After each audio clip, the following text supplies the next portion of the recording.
좋아요, 구독 눌러주세요.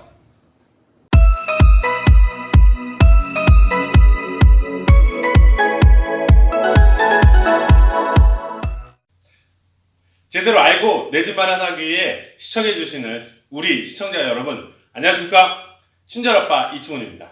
이번에는 부동산 가격 흐름에 따른 매매, 전세, 선택이 과연 맞을까라는 주제로 찾아뵙게 되었습니다.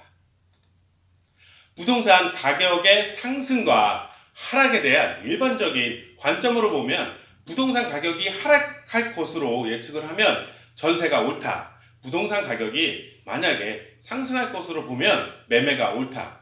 이것도 저것도 모르면 또 신경 쓰기 싫다고 하면 전세로 갑니다.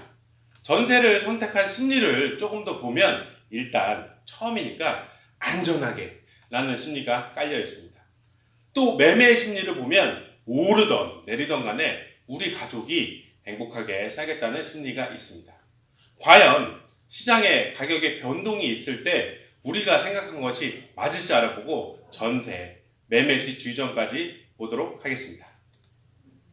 먼저 가격이 떨어지는 시기에 전세가 좋을까부터 보겠습니다. 네, 맞습니다. 안전하게 전세로 한 이유가 바로 가격이 떨어질 때를 대비해서인데요. 대출을 포함해서 전세가 비율이 매매가의 80% 미만일 때는 맞는 말입니다.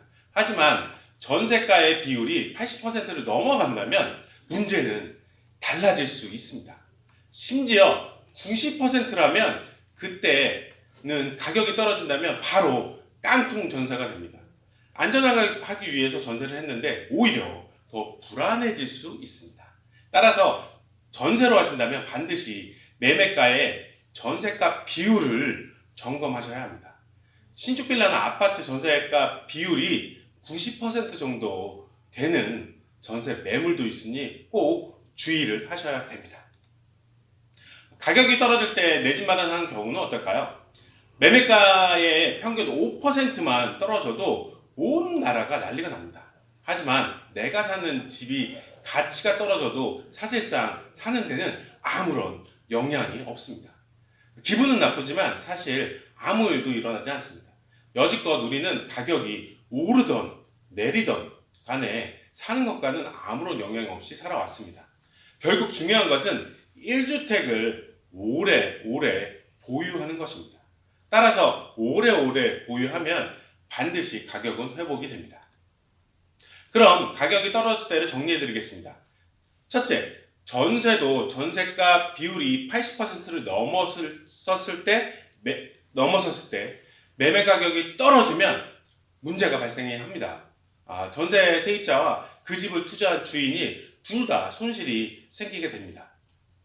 둘째, 딱 한 집만 갖고 있으면 가격이 떨어져도 사실 기분은 나쁘지만 아무런 사는데 문제가 발생되지가 않습니다. 실제 문제는 가격이 떨어지는 것이 아니라 내가 언제 파느냐의 시점입니다. 부동산 주기가 10년이든 12년이든 간에 최소 한 번은 떨어지고 한 번은 오르게 되어 있습니다. 보유기간이 길수록 손해는 보지 않습니다. 게다가 원리금 균등 상한으로 반강제적으로 적금 하나를 들어놓은 것입니다. 만에 하나 샀던 금액으로 팔아서 수익이 발생되지 않았더라도 우리는 대출의 상한 금액만큼 자금이 생기게 됩니다.